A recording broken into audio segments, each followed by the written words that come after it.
ang mga resibong nakalap ngayon. Sa DRT Bulacan, kinakatakutan daw ng isang komunidad ang isang grupo ng mga armadong lalaki. Ang mga lalaki nananakot umano sa mga residente.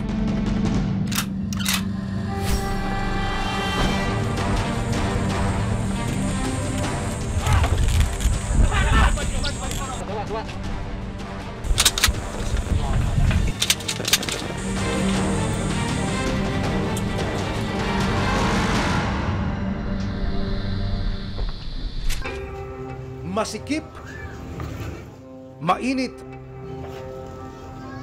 at namumutiktik sa mga ipis. Sa maniwala kayo o hindi, sa maliit na espasyong ito, nakatira ang isang senior citizen kahit na may sarili naman siyang tahanan. Ang kalunos-lunos na sitwasyon ni Lola, aaksyonan ng resibo.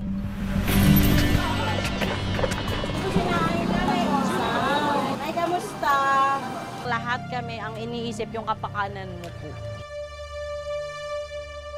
Ano man reklamo, bibigyan tugon. Bawat hinaing at problema, hahanapan ng solusyon. Ito ang Bagong News Sandigan, hindi palalampasin ang mga tiwali at maling gawi. Dito, walang ligtas sa kabusado at lalong walang lusot ang may atraso. Dahil ang lahat, hahanapan natin ang resibo. Magandang hapon, ako po si Emil Sumangil.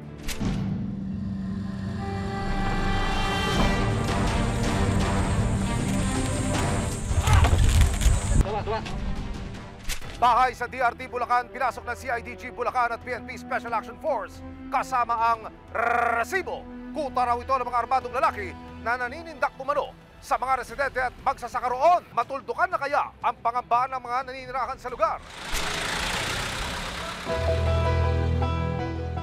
December 2024, nakatanggap ang Bulacan Philippine National Police Criminal Investigation and Detection Group ng reklamo tungkol sa isang barak sa gitna ng bundok. Dito raw namamalagi ang isang grupo ng mga lalaki na may iba't ibang uri ng armas. Nakapanayam ng resibo ang nagsampa ng reklamo na si Mario. Di niya tunay na pangalan. Hiniling niya na itago ang kanyang pagkakakilanlan para raw sa kanyang seguridad. 2022 nang makabili raw si Mario ng 43 hektaryang lupain sa Barangay Kalawakan, Doña Remedios Trinidad. Sa mga tao doon na parang ang pagkakaintindi ko, 80 years na sila nandun sa area. Gusto nilang mapagamot yung lolo nila na 80 years old. Gusto nilang mapaganda yung buhay nila, magkapera sila. Mabenta, pinapakiusap nila sa akin na ako na lang daw ang kumuha. Pero makalipas ang 2 taon, may dumating daw sa lugar at sinabing siya ang totoong may-ari ng mga property. Meron pong isang tao na biglang nangaagaw ng lupa dun sa DRT nang walang pakundangan. Tinatakot yung mga residente. Bigla na lang sila naglagay ng mga gwardya. Bigla sila nagtayo ng mga kubo. Medyo natakot kasi natakot kami lahat kasi puro armado yung mga tao. Kaya lumapit kami sa barangay pero naintindihan naman namin yung barangay kasi ang hawak lang nila mga batuta lang, yung ano lang. Wala silang arma. Dahil sa agawan umano ng lupa sa DRT Bulacan, may pumoste ng isang armadong grupo sa ekta-ektaryang lupa. Sa pag-iikot ng resibo, nakausap namin ang ilang mga residente. Kabilang na ang magsasaka na itatago namin sa pangalang Joaquin. Maging ang kanyang lupa sa kabilang sityo, binabantayan na rin daw ng nasabing grupo. Nasurpresa po kami na mayroon pong dumating ditong ganyan na nag-aangkin ng lupa. Napaloob na po yung aming pwesto roon. Siya sinasakop. Halos 5 dekada ng magsasaka ng mga gulay at prutas si Joaquin. Dugot pawis daw ang kapalit ng mahigit 4 na hektaryang lupa na inaangkin na ngayon ng iba. Maayos naman po. Bagamat kami po ay mahirap lang. Sabi ko nga po, dala lang po ng pagtatyaga. Nakakaraos naman po kahit paano yung pang araw-araw po. Ipinakita niya sa resibo ang isang dokumento mula sa barangay. Nakasaad dito na siya ang claimant ng lupa mula pa noong 1976 at taong 2000. Ayon sa barangay, marami na raw residente ang humingi ng tulong dahil pinapaalis na umano sila sa matagal na nilang tinirahang mga lupa. Lumapit sa akin yung mga tao at makapatulong nga. Yung mga farmers na yon, mga kasamaan namin doon, sa DNR na kami laging pumupunta para nga doon maiayos na yung mga kalupaan. May mga barangay certification yan, nagpapatunay na sila yung nakaposisyon doon sa area na yun. Hanggang ngayon po, ginagawa pa ng DENR kung sino yung tunay. Sinubukan ng resibo na makakuha ng mga kasagutan mula sa DENR Region 3. Pero wala raw maaaring magbigay ng anumang impormasyon o panayam sa aming programa. Tulad ng hiling ni Mario, gusto raw ni Joaquin na matigil na ang panindak umano ng grupo nang makabalik na siya sa paghahanap buhay. Sana naman po bilang kapwa-tao, pumarehas lang siya. Kasi po kami, bagamat mahihirap lang kami, tao pa naman po kami. April 7, 2025, sa pamamagitan ng isang search warrant para sa iniinalang paglabag ng grupo ng mga lalaki sa Firearms and Ammunition Regulation Act, nagkasa ng isang joint operation ng CIDG Bulacan at PNP Special Action Force kasama ang resibo. Ito ang area, nag-iisang kubo lang to. Mga gwardiya to, pero na-verify natin sa sosya na wala silang posting doon sa taas. Pero mag-iingat pa rin tayo. Masukal, walang katao-tao at liblib ang daan papunta sa target location. Pagdating sa area, spotted agad ang mga bantay. Yung truck hindi kakasya rito. Maya-maya pa, pinasok na ng mga operatiba ang barracks ng grupo. Uy, ito na!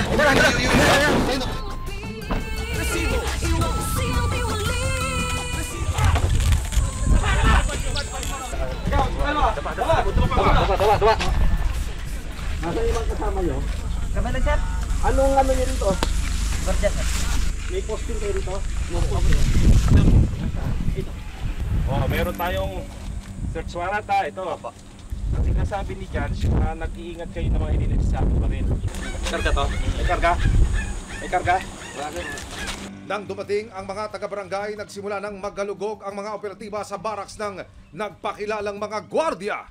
Turo nyo muna, sir. Turo muna. Na-check mo na ba lahat? Wala naman yan. Ibig sabihin yung bag na yan, wala na. Yan lang. Sige, dalhin mo na natin. I-secure mo muna yung 45. Nakumpiska ng PNP ang 6 na baril. Mayroong 2 automatic shotgun, 2 caliber 45 pistol, caliber 9mm pistol at caliber 38 revolver. Sinasabi nyo may baril. Saan yung papel? Yung papel. Gusto namin makita yung papel. Yung binigay ko ng folder, sir. Before kami mag-operate dito, nag-verify kami sa SOSYA, sa RCSU, wala kayong posting dito. Ito po, meron po yan. Meron po yung Saan? Ipakita mo. Wala kang mapakita. na yung... May badge naman. May badge kayo. Dinala ang mga suspect sa detention area ng CIDG Bulacan. Tunog na yun eh. Sinubukan ng resibo na makapanayam ang mga lalaki pero hindi sila nagbigay ng anumang komento. Hindi masasabi kayo sa pagkakahuli nyo ngayon. Baka sir may masabi lang po kayo. Comment. Kayo po sir, na ano po? Comment, sir. Kasi biglaan na naman, sir. Ayon sa CIDG, mga tauhan ng isang security agency ang mga narestong gwardya. Base sa nakuhang dokumento mula sa Supervisory Office for Security and Investigation Agencies o SOSYA ng PNP, Malolos, Bulacan lang ang nasa list of deployment ng agency. Walang DRT Bulacan sa mga kasalukuyang posting o mga lugar na pinagpopostehan ng security agency. Nang makapanayam ng resibo ang security agency, po, nasa LTO namin, o license to operate issued by PNP SOSYA, na we can operate nationwide. nang tanungin ng resibo kung lisensyado ang mga baril na bit-bit ng kanilang mga gwardiya. Legal lahat yung dokumento ng baril natin. Hindi tayo nagde-deploy ng illegal. Pero, gaya po nasabi ko, hawak ko po yung mga dokumentong nagpapatunay na legit po lahat yung baril namin, na legal po. No, at mayroon din po kaming gun ban exemption sa Comelec. Can you mention inner po ba? Para magbantay po dun sa DRT Bulacan po? Yun nga sir, mayroon naman pong kumuha, no? Kasi hindi naman po ma-deploy yung isang security agency kung wala pong nag-hire. Yun po. Nakakarap ang 6 na gwardya sa kasong paglabag sa RA 10591 o ang Comprehensive Law on Firearms and Ammunition Regulation Act at paglabag sa gun ban. Well, as we verify sa ating record section ng Security Licensing Division, Meron po silang deployment within Malolos lang po. And wala po silang deployment doon sa may Doña Remedios Trinidad area po. During the implementation of the search warrant, wala po silang naipakitang documents. Patuloy naman daw na iniimbestigahan ng PNP ang security agency. Tinitignan na rin daw ng CIDG Bulacan ang isa pang pangalan na nasa search warrant para malaman kung ano ang kanyang kinalaman sa kaso. Hindi pa siya maaaring pangalanan dahil sa gumugulong na investigasyon. Patuloy po ang ating investigation sa mga agency. If may violations, then they will be administratively liable po. Mula pagsilang, pagmamahal at kalinga ang ibinibigay ng isang magulang sa kanyang anak. Pero bakit kaya ang isang ginang sa Tondo, Manila, hinayaan na lang daw na matulog, kumain at tumira sa pasilyo ng kanilang apartment katabi ng samut-saring insekto at dumi? April 8, 2025, lumapit sa Recibo ang isang concerned citizen para ipagbigay alam ang kalagayan ni Rosario Ruiz o mas kilala bilang Lola Osang. Ano po kasi siya sa akin nung that time na bago po siya makatulog na nagugutom na siya. Halos nakakatulog na lang po siya sa gutom. Nagtatabi-tabi nga akong pangkain-kain, wala na. Nasaan? Wala na. Bigay mo ang pagkain ko. Hindi ka niya pinapakain? Hindi. Ayon sa kwento ni Linda, lagi raw isinusumbong ni Lola Osang ang pagpapabaya sa kanya ng ampon niyang si Erwin Riesco, 36 na taong gulang. Nahihilo ako, wala na akong gamot. Kasi kung nasan yung pamili mong gamot sa niya, kinukuha nila wala na akong ano. Nang matanggap ang sumbong ni Linda, tinungo ng Recibo ang apartment building kung saan nakatira si Lola Osang.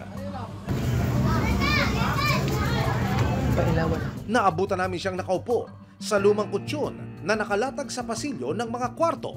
Gano'ng katagal ka na dito natutulog? Isang taon na. Isang taon na. Isang taon na rin yung high blood ko.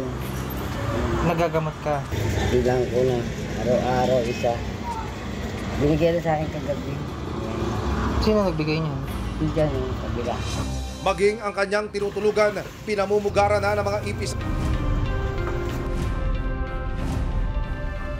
at dumi ng daga. At ang shocking revelation ni Linda, ang anak-anakan na si Erwin, nakikihati pa di umano sa allowance ni Lola Osang galing sa barangay? Sabi ko, nasaan yung pera mo? Kasi kinuha niya yung pera ko eh. Sino kumuha? Yung ampon ko. Sa video na kuha ni Linda, maririnig na sinusumbong ni Lola Osang kung paano siya tratuhin ng kanyang anak-anakan. Tapos pag may pera ka, Anin ako. ano sinasabi sa'yo? Lumaki na rito. Nakahiga po sa sahig at walang maayos na tulugan. Ito po ang resibo na aming natanggap mula po sa isang nagmalasakit na citizen nito lamang April 5. Dagdag pa ng informante, bukod po sa walang maayos na higaan, kinukuhanan din daw ng benepisyo mula sa barangay ang senior citizen dahilan para hindi ito makabili ng kanyang mga gamot at makakain po ng maayos. April 11, 2025, idinulog ng resibo sa Manila Department of Social Welfare o MDSW ang sitwasyon ni Lola Osang. Yung kanyang situation po ni nanay, hindi po siya conducive para tirhan ng isang senior citizen. Wala nang inaksayang oras ang mga kawani ng Maynila. Kasama ang resibo, pupuntahan na ng mga social worker si Lola Osang. Today, ang goal po natin is hopefully maisama natin si nanay, maidala natin sa ating luwalhati dahil nga si nanay ay senior na para sa welfare niya. Pagdating sa barangay hall, nakumpirma rin ang paglalapastangan ni Erwin. Ano po ba yung kalagayan? Ayun nga, wala. Sa labas siya natutulog. Hindi ko naman ma-report na kung saan-saan eh. Mga gano'n nakatagal siya? A year ago. Nang tanungin kung natatanggap ba ni Lola Osang ang benepisyo galing sa barangay, nag-claim po siya. Pero siya po talaga ang kumukuha. Hindi ko alam yun. Pero mostly siguro nagagamit niya dahil walang bibigay ng pagkain doon. Pero nababalitaan ko doon sa mga tao ron doon sa babayaan ng anak. Alam namin, iniasikaso, pero wala pa. Kaliwas wala Oo. sa Kasi wala rin yung anak eh. Aside sa anak niya, may iba pa siyang family member po dito. Wala na rin.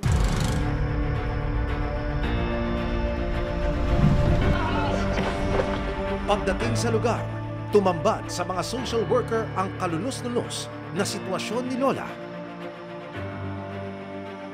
Yan po si Nanay Osang. Nay, kamusta? Ayun po kasi, meron po sa aming mga nag-report na kayo po ay hindi na ata na aalagaan. Totoo ba yan? Kaya ko naman kahit na hindi naman ako nagawa. Pero saan po kayo nakatira ngayon, Nanay? Ano pong dito? Saan po dito?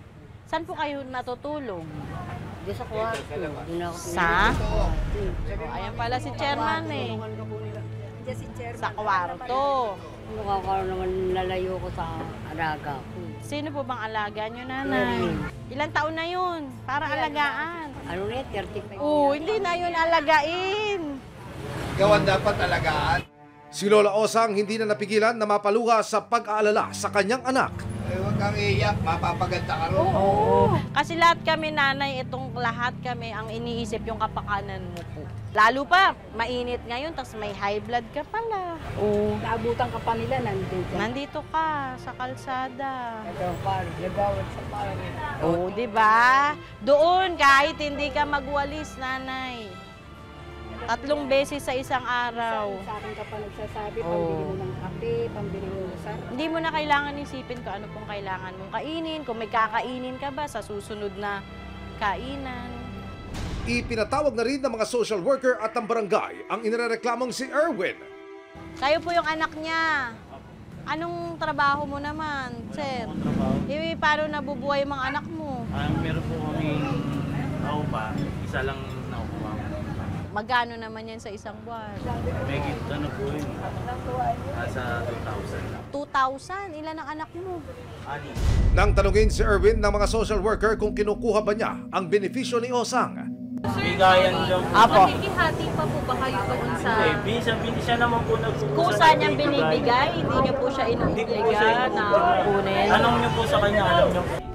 Nang puntahan ng mga social worker ang bahay ni na Erwin, maging sila hindi nakaligtas sa masangsang na amoy, mainit at masikip na daanan papunta sa tinutulugan ni Lola Osang. Ito po yung kwarto niya. Ayan po yung ano sa kanya po yung ano niya. Kasusi. Ito rin nakasusi. Dahil kayo po ang pinakamalapit niyang kamag-anak. So dapat talaga kayo ang number 1 na tumitingin sa kanya. Sabi ko po sa mga kapatid niya na kunin na lang siya ng kapatid niya kasi wala naman rin po akong ganong trabaho dahil nga po baka katulad niyan, hindi ko po siya nakasikaso dito dahil paano ko po siya makasikaso? Eh, mga anak ko nga po, minsan napapabayaan ko pa kaunti dahil sa sobrang anim po sila.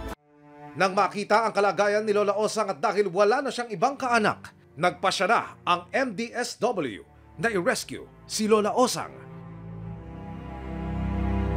Taktan ako, parang hiyang bata. Walang utang na loob. Naalagaan ako, dumidiskarte ako sarili kong pagkain. So tinatanggi nyo din na inaalagaan po kayo? Naku, inaalagaan ha.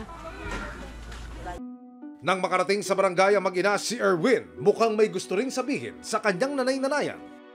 Sabi ko nga sa'yo, lahat, ako humingi ako pasensya sa lahat ng nagawa ko sa'yo.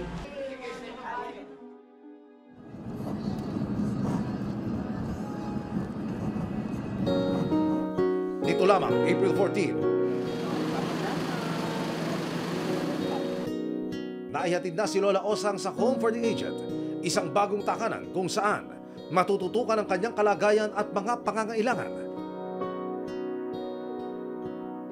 Dinala po natin siya dito sa ating Reception and Action Center para po ma-experience niya kung ano ba dapat po talaga ang pamumuhay ng isang senior citizen.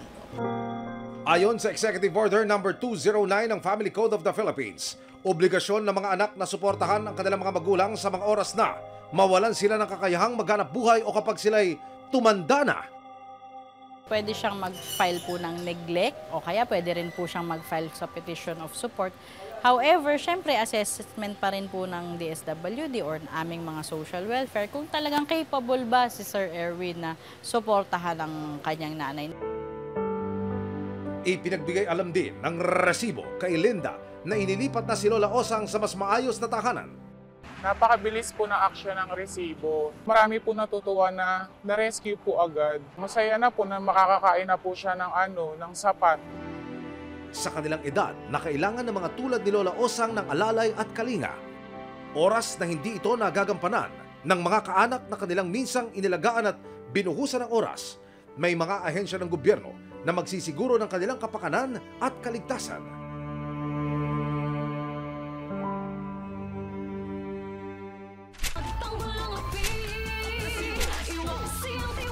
Sama-sama nating ituwid ang tiwali at baluktot. Itakwil ang maling gawi at modus na bulok. Walang ligtas ang kabisado at lalong walang lusot ang may atraso. Dahil ang lahat, hahanapan natin ang resibo. Hanggang sa muli, ako po si Emil Sumangil.